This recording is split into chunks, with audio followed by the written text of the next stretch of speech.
What you're about to see didn't happen on palace grounds. It happened at a civilian shooting range where a royal guard was laughed at, humiliated, and challenged to prove himself. But here's the question. Why didn't he fight back? With words. Why did he just load his rifle and take position? They thought he was ceremonial, just a silent soldier in red. What they didn't know was that he was the SAS's most lethal sniper. He's one of them. Watch the moment his first shot lands, dead center, and the laughter dies on the spot. But what happens next? Leaves the entire range standing still.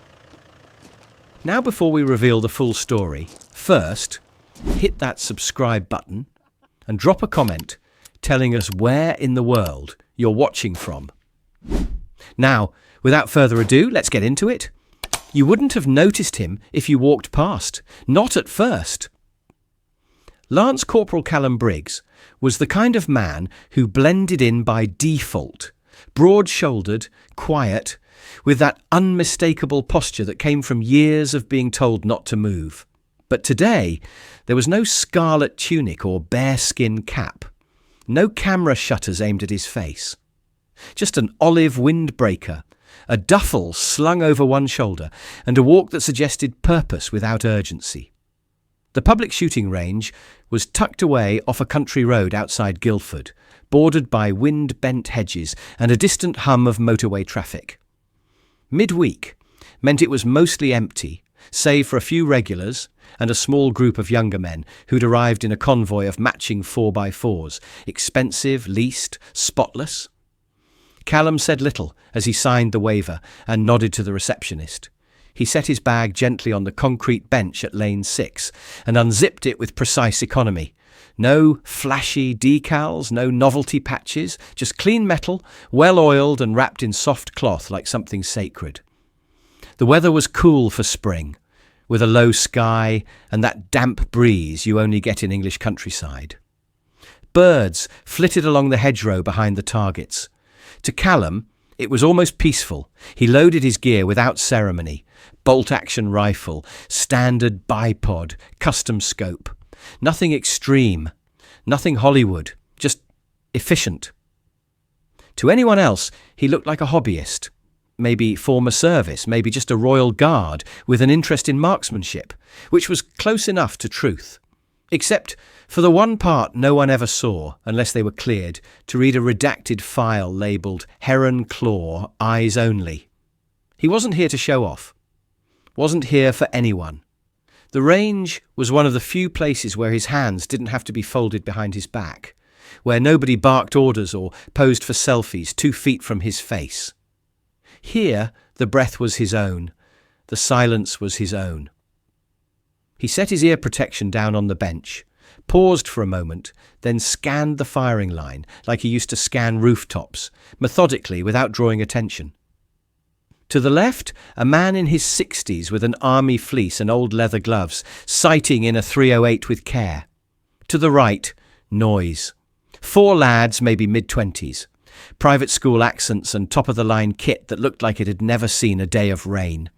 Custom gloves, oversized scopes, GoPros mounted on everything.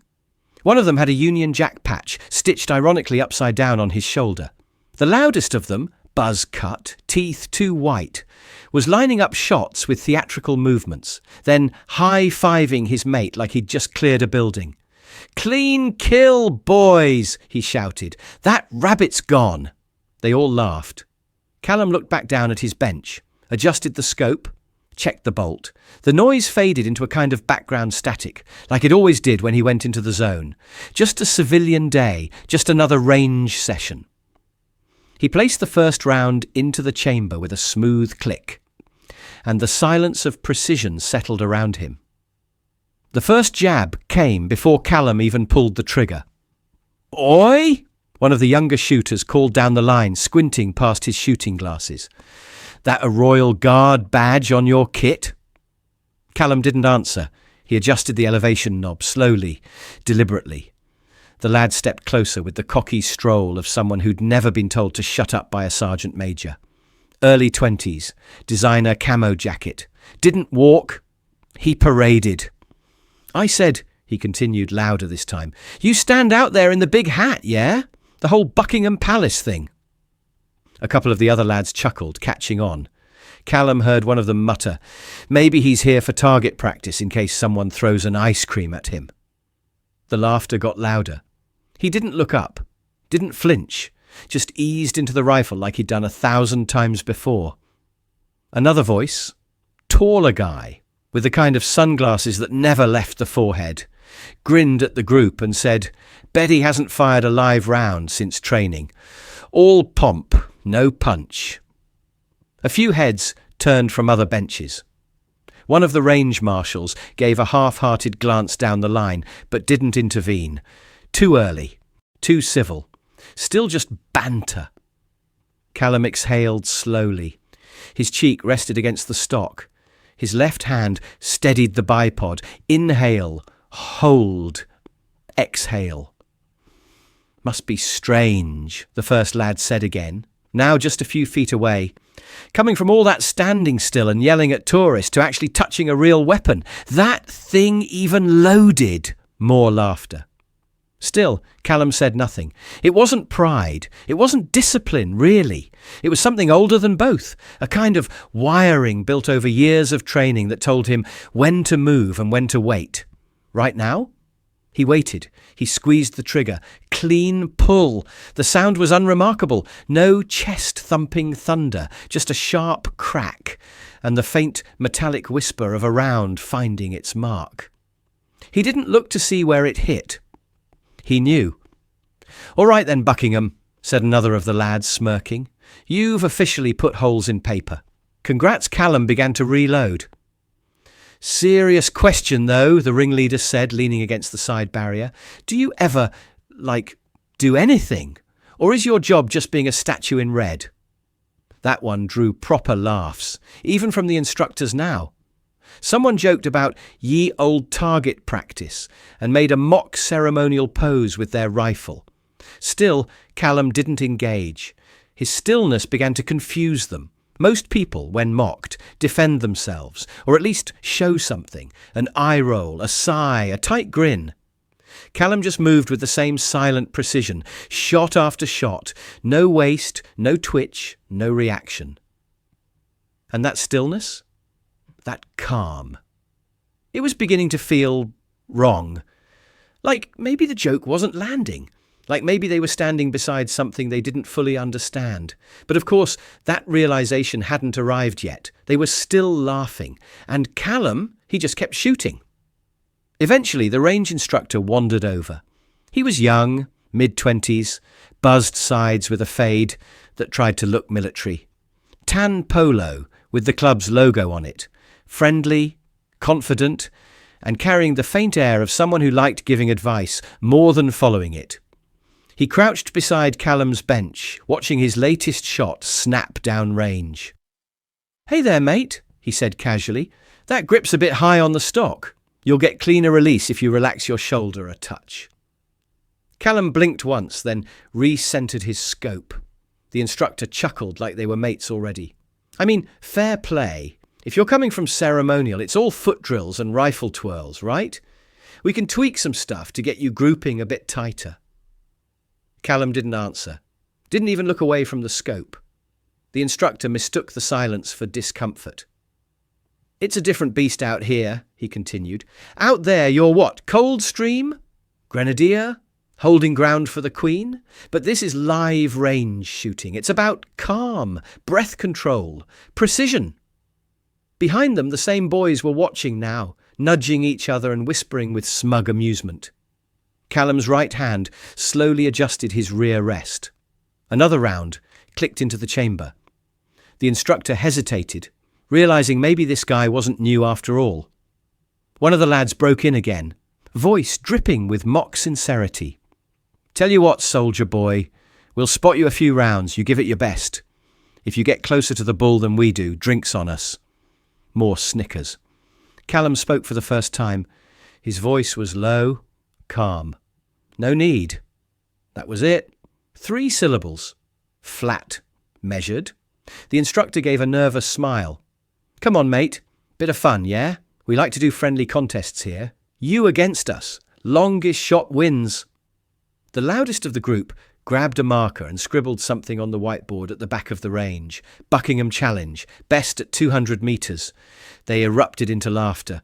Let's see if royalty can hold a sight picture, one of them quipped. Callum didn't move. The instructor stood and cleared his throat, stepping back slightly. Right. Well, have at it then. Callum remained crouched over his rifle, still as stone. One of the younger shooters mimed a ceremonial march behind him, high knees and mock salute. That one didn't get many laughs. Something was shifting. The instructor looked back at Callum's gear again, then did a double take, the stock, the optic setup, the wear patterns. None of it was for show. That wasn't guard issue. That was operational. And the way he sat, no fidgeting, no wasted breath. Just that steady, undisturbed quiet. This man didn't just know how to shoot. He had trained to kill. And the instructor's smile slowly faded as that realization took root. He'd been there since morning. The older man near the edge of the range. Weathered army fleece zipped up to the neck. Tan trousers tucked into scuffed boots, and a battered thermos he hadn't touched in over an hour. He hadn't joined the laughter, hadn't looked up when the mockery started. He just kept watching, quiet, sharp-eyed, and impossibly still. The instructor noticed him now. The old man hadn't taken a shot in over 15 minutes. His spotting scope was tilted directly toward lane 6, Callum's lane, and hadn't moved. He wasn't there to zero in a rifle. He was there to see something, and he had. He finally spoke. Not loudly, not to the group. Just a quiet murmur to the instructor as he walked past. You might want to check that name again. The instructor paused. What? The man nodded toward the sign-in sheet clipped to the range clipboard. His name. The red tag. The instructor stepped behind the front desk and flipped back a few pages. His eyes scanned the logbook, tracing down the list of printed names and signature scrawls. There it was, Briggs, Callum, regiment code beneath it, PRG-SRR-SCT. His brows furrowed. PRG, Public Regiment Guard. SRR, Special Reconnaissance Regiment. SCT? His mouth went dry. He didn't need to see the number. He already knew what it meant. There weren't many in the country with that clearance, and even fewer who carried it without rank insignia on public documents. Briggs, not just a guard, not just ceremonial. Briggs was that Briggs. He stepped back from the clipboard like it had burned him. The old man had followed him. 14 confirmed, he said under his breath. Operation Heron Claw, Basra, 2016, 2 snipers, 1 extraction. Briggs took the North Ridge. The instructor's face had gone pale. I thought he was a myth. He is, the old man said, to the ones who lived because of him. The group of lads was still chatting behind them, unaware that the air around them had started to shift. One of them glanced over at the staff, confused. What's with the whispering? But the instructor didn't answer. He was looking back at lane 6 now, at the quiet man crouched over his rifle, at the precision of his hands, at the way his breathing synced with his trigger discipline like a metronome. It wasn't just skill, it was control. It was lethality, wrapped in the stillness of someone who didn't need to prove anything anymore. And the old man said it softly, more to himself than anyone else. They're laughing at the safest man in the room. The Buckingham Challenge was officially underway, at least according to the lads who invented it. They were warming up for their 200-metre shots like it was a championship. Range staff handed out spotting scopes. Phones came out. A few even propped up tripods to record their shots for form critique, though it was clear they just wanted something to upload later. The instructor lingered near the bench, no longer smiling. "All right, boys," the loudest of the group called out. "Watch and learn." He dropped into prone position with exaggerated flair, adjusted his oversized scope like a DJ spinning vinyl, and fired. The crack echoed. The round struck about 5 inches off centre. Not bad, not great, but the kind of grouping that let you talk big in pub conversations. "Boom!" he shouted, standing immediately. "Not bad for a tourist, eh?" Another lad went next, 4 inches off, then another, just outside the inner ring. They congratulated each other as if they'd earned medals. Then someone said, "Right, let's see what the Queen's rifleman can do." Callum stepped forward. He moved like he wasn't in a rush, like this wasn't new, like he had done it 100 times before on less sleep and under more pressure than any of them would ever know. He lay down with quiet fluidity, no exaggerated shifts or theatrics, just elbows, rifle, breath. No one spoke. Even the mockers, now oddly quieter, leaned in. Click! Round chambered. Through the scope, Callum's breath was steady, shallow, controlled. He wasn't aiming, he was waiting, watching the way the breeze tickled the tall grass near the 200-metre mark, listening to the silence inside his own body. The trigger broke with a whisper. Crack! A faint metallic ring came back half a second later. The target rocked gently on its frame. Nobody said anything. The instructor walked to the spotting monitor. Centre. Dead centre. He looked again. Not off-centre, not near the bullseye. The round had punched clean through the exact heart of the red dot. A literal pinhole. The young lads leaned forward to squint at the feed. Wait. No way.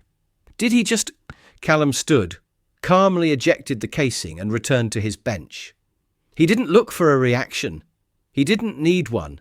Silence rolled over the range like fog. Something unspoken passed between the few spectators who understood what had just happened. And for the first time all morning, not a single joke was made. Not one. The only sound was the soft wind brushing through the trees behind the targets. Callum sat again, unscrewed the cap from his water bottle, and took a quiet sip. Meanwhile, back at the instructor's booth, the clipboard with his name on it sat open, and the old man in the fleece said just 3 words. Told you so. The air had shifted. The brashness from earlier had drained from the group, like someone pulled a plug in the floor. Even the most outspoken of the young shooters, now pale behind his protective glasses, was staring down the range in stunned disbelief. "Must have been luck," one of them mumbled, trying to recover some sense of footing. "I mean, anyone can fluke a bullseye." The old man in the fleece didn't laugh. He just stepped forward with a slow, measured stride and tapped the live feed monitor beside the instructor. "Fluke doesn't hold a pattern. Watch the next." Callum stepped forward again, seemingly unaware of the ripple effect behind him. Or perhaps completely aware and simply uninterested. This time he didn't even pause. Crack. Same breath. Same trigger pull. Another bullseye. This one even tighter than the first. The monitor showed the 2 holes overlapping, barely distinguishable as separate shots. The instructor finally spoke, quietly, carefully. "That's not ceremonial, that's surgical." The clipboard with Callum's details still sat beside him. He ran a finger down the log entry again. PRGSRR. SCT, he repeated under his breath. One of the quieter lads leaned in. "What's SRR?" the old man answered before the instructor could. "Special Reconnaissance Regiment." A beat of silence. That's like attached to SAS, right?" The old man gave a half nod. "More than attached. SRR is the quiet half of the blade, the eyes before the strike."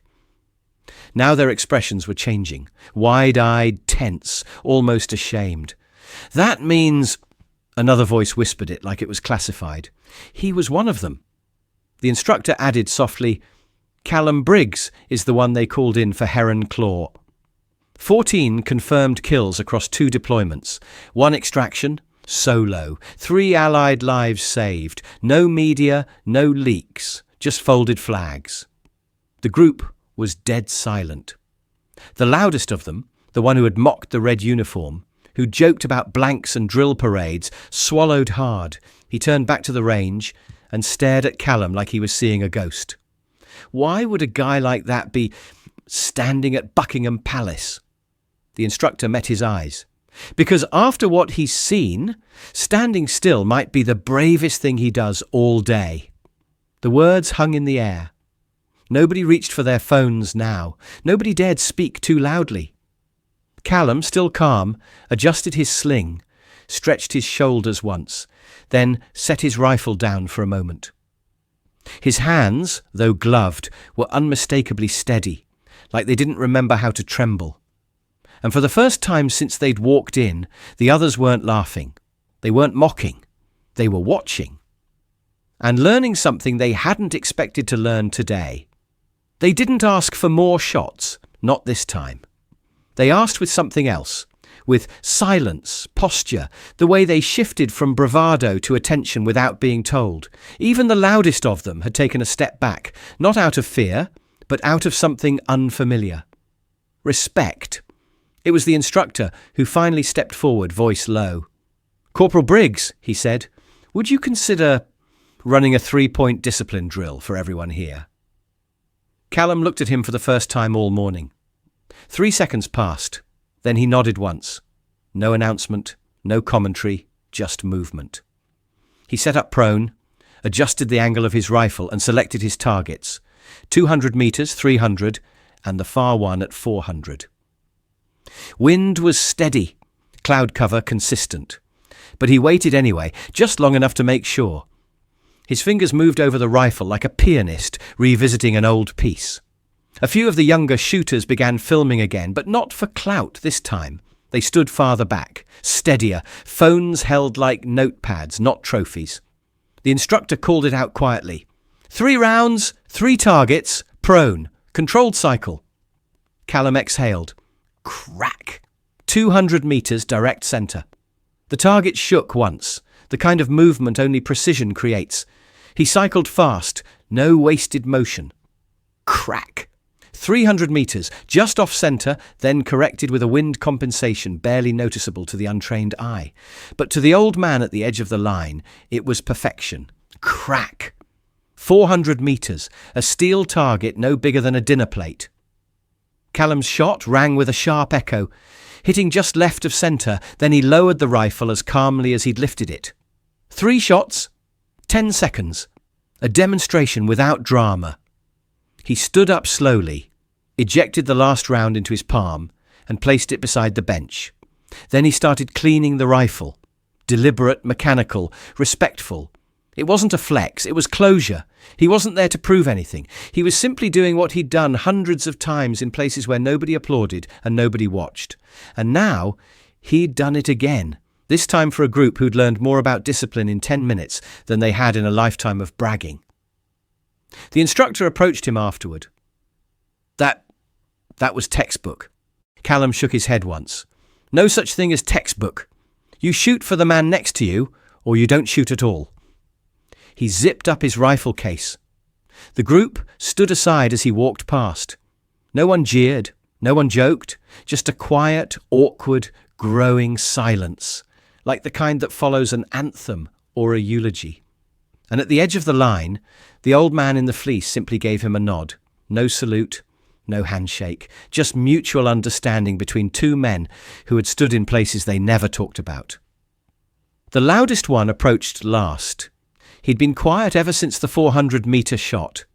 Quiet in that particular way people get when something inside them gets realigned. He looked younger now, not physically, just smaller somehow, like the armour of sarcasm and ego had been peeled off. He stopped a few feet from Callum, clearing his throat. "I didn't know," he said. Callum didn't respond. He continued wiping down his bolt carrier with slow, practiced motions. "I thought you were just one of those ceremonial types," the young man added. "Didn't mean to—" He let the rest trail off. There was nothing he could say that wouldn't sound thin. Callum finally glanced up. His voice was even. "Respect's quiet," he said. "Oh, just like accuracy." The young man nodded, then looked at the rest of his group, standing a few yards back. None of them had followed. They weren't joking anymore. They were watching, unsure if they were supposed to leave or say something or just stand there and absorb whatever this had turned into. The instructor stepped in then, still carrying that clipboard, still pale. "Thanks for that, Corporal. I think you gave us all something to think about today." Callum zipped his duffel. "I wasn't trying to. That's what made it matter." From the bench near the entrance, the old man in the fleece finally stood up and walked over. He didn't say much, just gave Callum a nod and a single clap on the shoulder, nothing heavy, just a gesture of brotherhood, the kind soldiers recognise across decades. "Welcome home, Corporal," he said quietly. Callum didn't reply. He didn't need to. He stepped past the rows of benches, past the stunned group of lads, still clutching their now pointless scorecards, and out toward the gravel lot where his motorcycle waited. As he walked, people stepped aside without being asked, not out of fear, out of recognition, not of rank, but of something deeper. And long after his engine faded into the countryside, the lads stayed behind, quiet now, aimless. One of them finally broke the silence. "That was the same guy we were laughing at an hour ago." His mate didn't answer, just stared down range toward lane 6. "No," he said eventually. "That wasn't just a guard." Have you ever judged someone too quickly, just by what they wore or how they looked? And have you ever discovered too late that you were standing next to someone far more capable than you realised? Tell us your story in the comments. We read every single one. If this left an impression, give it a like, subscribe to the channel, and tap the bell icon so you never miss a story. And if you know someone who still thinks Royal Guards just stand still for tourists, share this with them. Check out the other stories now appearing on your screen. Each one reveals what happens when tradition meets truth. We'll see you tomorrow, same time, same place, with a brand new Royal Guard story.